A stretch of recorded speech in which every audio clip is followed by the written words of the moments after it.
them and hold their hands through those decisions. So let's talk about them. Okay, so let's talk about HRT, and it was just particularly the medical model one. Did you? Yes. Yeah, okay, so the medical model. So we've got the combined HRT, so estrogen and again progestin for women who still have their womb. Okay, that's a really important one. Can you remind me when we get onto the body identicals later about wombs? Yeah. Estrogen only HRT for women who have had their womb removed in a hysterectomy. Okay, so again, yeah, that'll come into important in a moment. So we have got it surprises me that they don't consider progesterone important if you don't have a womb. Yes, and so we'll come on to that in a moment.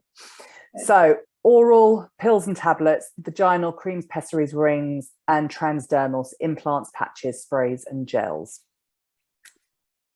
Pretty much the same. So there's 4 types of treatment. There's synthetic, which is mostly what the medical model are going to offer you. There's body identical, there's bioidentical, and there's herbal.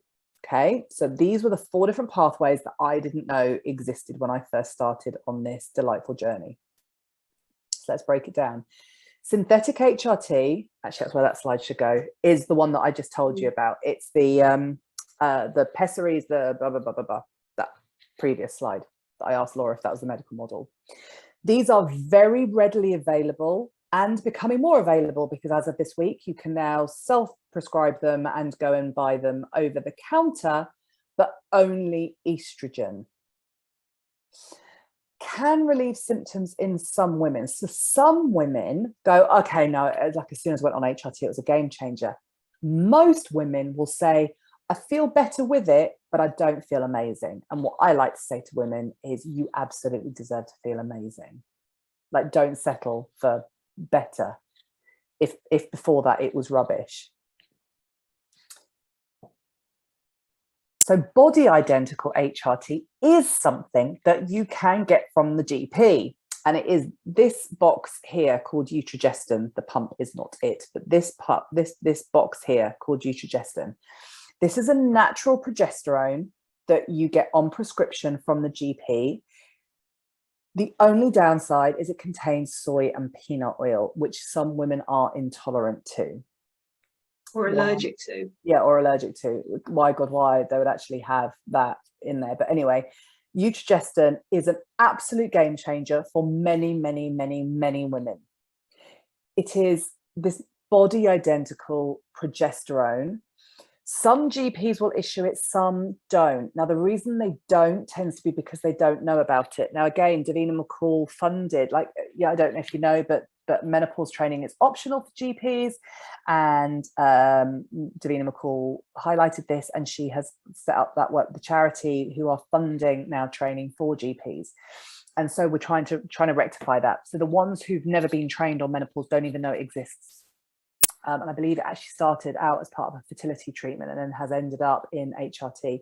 And so a lot of them don't think that they can prescribe it. So this is where I think it's really important that we are empowering people to actually go and ask for what they want, because often, you know, it's a ripple effect. They go to the GP says, I can't do that. And, you know, I've coached them to just have the courage to say, ask them to just look on the listing, ask them to look on the listing.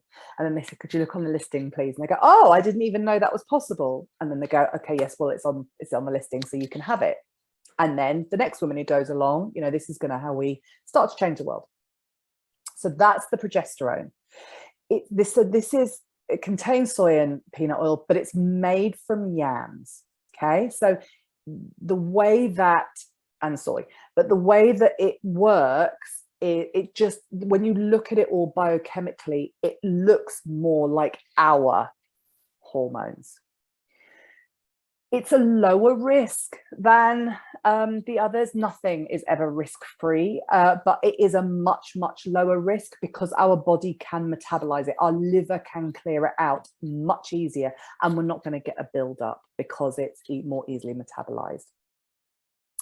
Estradiol, which is not featured there, is actually a natural body identical estrogen, but it's often not prescribed. And it's also, you can't dose it because it's a patch. So a lot of women do very well instead with this estrogen pump gel. So it's a gel in a pump. And I quite like it because they can actually find the right dose for themselves. So in early perimenopause, women can do well on progesterone only due to those fluctuations in estrogen. But if you go to a GP, the GP will have to prescribe you progesterone and estrogen because there is this belief that they balance each other out.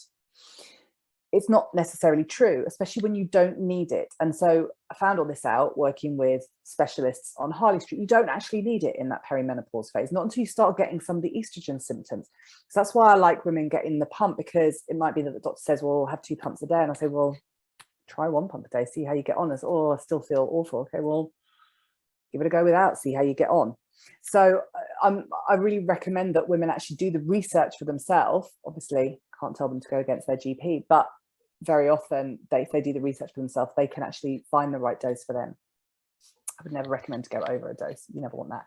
What I do just want to say though about the Eutrogestin is if a woman has had a hysterectomy, the GP's flatline response on progesterone. That is actually not true. So what we know from the trials is if you don't have a womb, it won't thicken your womb. It's that simple. It will do all the calming work instead. I have got scores of clients who have gone through hysterectomies and who now are taking Eutrogestin because they found the right specialist who understands this and would prescribe it to them. So it's really frustrating that that is still the mainstream view, because it's not true. The other time, very often, if there's been any cancer in the family or a woman's had breast cancer, there is just a flat line no, you're not having any hormone support. And I always say, ask them what the breast cancer was and if it was progesterone, because at least if it's very commonly breast cancer is estrogen, and rather than have nothing, at least if you could have progesterone. So go and ask them and just keep pushing back and keep asking for the right specialists until someone can actually give you an answer that makes sense to you. And that's always what it is for me. It's not about until you get the answer you want, it's until they say something that isn't just fobbing you off. And very often women can't have estrogen, and that's how it is, and I completely understand it. But yeah, I always say go push back if it's not progesterone. So body identical HRT was the slide before. Then we've got bioidentical HRTs. And so what's the difference? Nothing, except that body identical HRT is the word for the ones that the NHS sanction. It's the same stuff. It's just lower dose. And so it's still made from yams, etc. It's just very, very low dose. And so to give you an idea of that, the progesterone that I use in clinic is 1 drop is 4 milligrams. The minimum dose of the Eutrogestin is 100 milligrams. So we're talking about very low dose. So this is great for perimenopause, the 37-year-olds who, maybe got a 2-year-old and are really starting to notice a lot loss in confidence. A drop of the progesterone can be a game changer, or a drop of pregnenolone can be a game changer for women. It's like, I call it putting the scaffolding around your body that's stressed. And just also FYI, pregnenolone is an absolute game changer for people who have had post-viral syndrome, because it's that bit in the adrenals where it's just supporting, because the adrenals aren't able to make it all, you're just supporting the body a little bit. So working with a practitioner who can work with the bioidenticals can be an absolute game changer. It's not strong enough for later. So as you start to go through menopause more, 2, 3, 4, 5 drops of progesterone, or the Pro-Adapt as it's called, that one I use, it's not enough. It's often not enough. I say that some women have really easy menopause, and that is enough, and that gets them through, and that's absolutely fine. But for women with really strong symptoms, they are probably going to get to a point where they're going to need the Eutrogestin. So with bioidentical hormones, so the doctors will issue estrogen, progesterone, and now it's starting to become common practice to issue testosterone, or that does bring with it a multitude of issues too, because if we're adrenally fatigued, it can knock us even further into that. But with bioidentical hormones, it's a full gamut of hormones except for testosterone. So pregnenolone, DHEA, estrogen, progesterone, and melatonin. And so these are available through practitioners like me who are supplement trained and not doctors, and like Laura. So bioidentical HRT bespoke. So what about the women like me where low dose isn't cutting it, not going anywhere near the synthetics? I did try them, just FYI. I could never bring myself to do the combined pill, but I did do the Marina for a year and literally thought I was going mad. And then I was on the Utrogestin and the pump, and it just with my gut and my intolerances, I just couldn't process it. And so I was going, okay, this isn't enough. This isn't touching the sides. And it was this conversation at the gym where someone said, well, I just go and see this doctor on Harley Street. And I went, what, isn't that just more of the same? So there are some Harley Street specialists who work with high dose bioidenticals. These doctors also offer testosterone, DHA, pregnenolone, progesterone, estrogen, melatonin, all of them. And what happens is they'll do a blood test, they work out where you are in what you need, and then these are blended specifically to you. They are amazingly effective. So these ones here are lozenges, and you literally let them dissolve in your mouth, and they are unbelievably effective. But they are incredibly expensive, and so that is a real block for some women. And so I do say to my clients and I like to know that there's a pathway. And so when I get a woman where I'm like, okay, so this is the pathway, and a lot of women aren't tolerating hormones, we're doing a lot of gut work, I like to do all of those foundations first before I send them off to Harley Street, because basically practitioners like me, much cheaper than a functional medical practitioner. So you can reduce it from being multiples of thousands for all the tests that a doctor would want down to maybe a couple of thousand.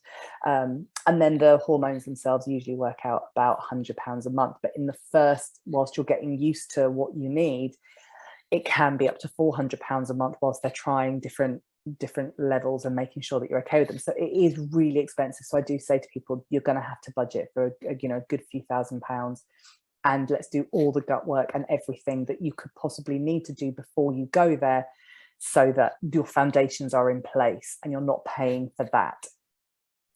So I just want to talk about other specialists, because there are a lot of other very famous doctors now who offer specialist services, and a lot of them on TV. Unless they are working with bioidenticals or working with a different solution, they are basically trained the same way as the GPs. So what they will be offering is the same as the medical model. Now, my experience of those doctors is when they can't get a woman feeling right, they just go in with estrogen, more estrogen, more estrogen, more estrogen, more estrogen. And I've had women on 6 to 8 pumps a day of estrogen. 2 pumps a day would be kind of normal. So they're going up and up with estrogen. And as we've already said earlier, estrogen dominance is a really big issue. And if women aren't processing their hormones, just going in with more and more and more and more and more, it actually causes more problems. And then when they run out of ideas, they're kind of stumped because they're not doing gut clearing and stuff. I also think it's really important to get those foundations in place, because if you don't, then this doesn't always work. So then they're incredibly expensive, yeah, and it doesn't work. So it is important to do that piece 100%, first. yeah, 100%.